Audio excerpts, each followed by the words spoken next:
Alright, I'm just going to wait for a few more people to enter the stream, and then I will start breaking down this trade which we took inside of the PM session. So let's just wait for a few more people to get in.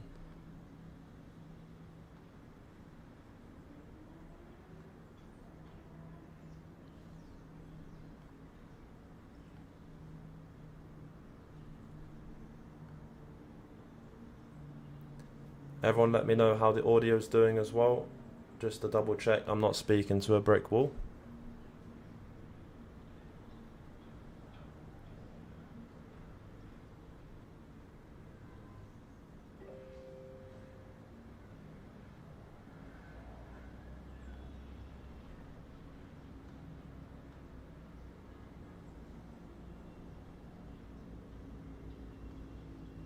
Let me just remove this monetization off this as well, so you lot don't get any ads, because we don't want ads on this live stream.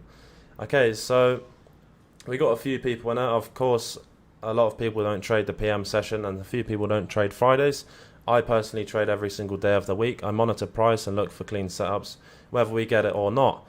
So going into this PM session, I wasn't expecting too much. However, price actually drew up during lunch, and we basically we didn't take out lunch highs. So I was looking to see if we would take out lunch highs, but we didn't. But it doesn't matter. We took out these apologies for the people speaking outside. We took out these short-term equal highs on NQ, and on the 5-minute time frame you can see that we retrace back into a premium. So I'm going to make this as simple as possible for you guys and explain why I closed final TP where I actually did. We did close final TP earlier than expected, but it was for a reason which I'll explain in a minute. So just as we neared the end of lunch, you can see this 5-minute bearish to the left in a premium was getting respected. The short-term high, or call it buy-side liquidity, got swept on the 5-minute time frame. The level which swept buy-side then got taken out again. Then, if you drop down to the lower time frame, the 5-minute is the lower time frame. But you can also see on the 15-minute time frame, we retraced back into this 15-minute bearish, which got completely filled and respected as well. And price would look to draw down into this 15-minute bullish at the lows. And our final TP was resting above the upper of this wick on the 15-minute bullish. So price usually wants to fill the whole of the 15-minute bullish gap, and our final TP was resting at a 62% retracement at this level. So basically, dropping down to the lower time frame, you can see we have a pair of relatively equal highs after lunch, and I was looking to see if we get lunch highs swept. We didn't, and it's not a major issue at all. So after lunch highs got swept, the original sweep got swept again. We displaced through this level here. So let me just delete this off the chart. I don't want to make this complicated for you guys. And bear in mind, I'm also monitoring ES at the same time as well. So equal highs swept, 5-minute and 15-minute bearish bias of shorts, looking for shorts, because the higher time frame is getting respected for shorts. We displaced lower, a valid clean with a lot of an energetic displacement lower. I seen that inside of macro. 145 was the displacement, New York local time. Then we tapped into it at 147, sent the signal in the group. I'll let you guys know. And then obviously at this point I didn't have enough time to start the stream up, so I just kept you guys notified inside of the group. We entered short at this level, and the reason I took this trade as well is because the risk to reward was very good. We was only risking around 11 handles originally on this trade. Let me delete the original one. And we ran our final TP, so using the fib tool from the previous low to the high. Very simple. Because I don't expect price to come down here. Inside of the PM session, the volatility in the AM, of course, I'd run final TP here. In the PM, the volatility is not as volatile, and I don't expect it to run all the way to the lows. So we target a 62% retracement, which is also close to the 15-minute bullish upper of that bullish gap, which I shown you just a little bit earlier. That was the reason for our final TP.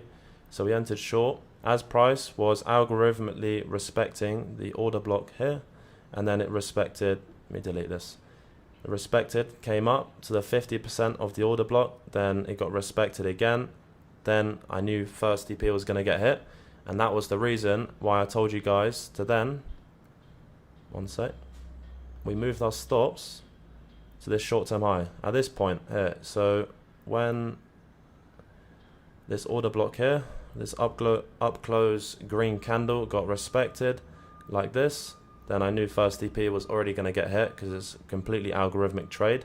We moved our stops to this short-term high, risking one handle. So basically, a majority of you moved your stops to break even, and that was that. First TP was hit, stops were at break even, were 50% closed out. And then at this point, I did tell you guys that I was looking to see an acceleration in price. Second TP got hit. I hope I'm not boring you guys at this point, but yeah, so as we was coming down to final TP, was only targeting 80 handles. The final TP for ES as well would be this level here.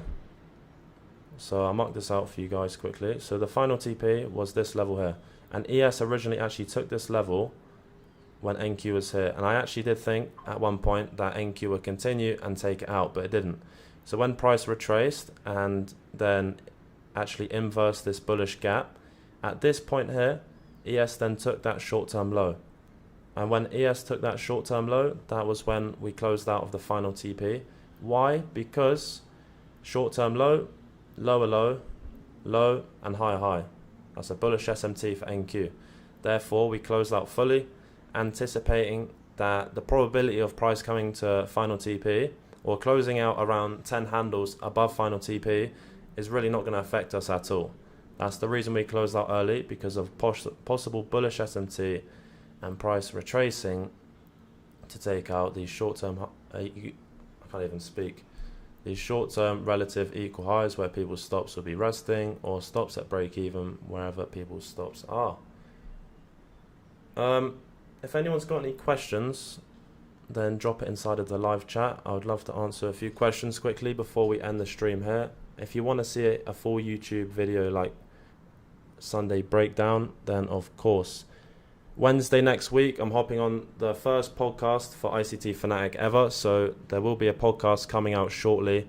It will be my first podcast, and it's based in Medellin. It's a Spanish podcast, but I've got a translator with me as well, so we'll see how that goes. That will be out soon, so you guys can watch that. If you got any questions, drop it in the live chat, or I'll close the stream here, and that will be us done for the week. 4 out of 4 trades, easy gains. We're up over 160, 170 handles on the week, so it's been a great week so far.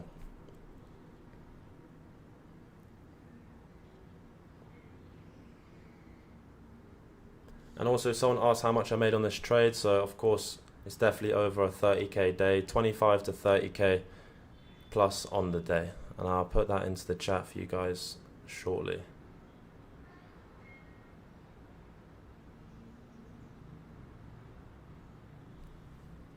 Yeah, so you can see here, these are all minor buy side levels, but equal highs are the cleanest draw on liquidity. So you can see these short-term equal highs, which were then taken out. The original sweep of that equal high, it is a little bit hard to see, but you can see the original sweep of them equal highs then got taken out again, and then we've seen that short-term low get created. Price came up, displaced, and that was our confirmation, that sharp displacement with the candle closing below the displacement level as well. Very clean on both NQ and ES, so extremely correlated. You can see here that ES also created a 1 minute bearish gap, and we've seen a valid displacement lower. So the fact both pairs were correlated, equal highs swept, it doesn't matter that that lunch highs didn't get swept, because ES already took lunch highs. So that's an SMT on the higher time frame.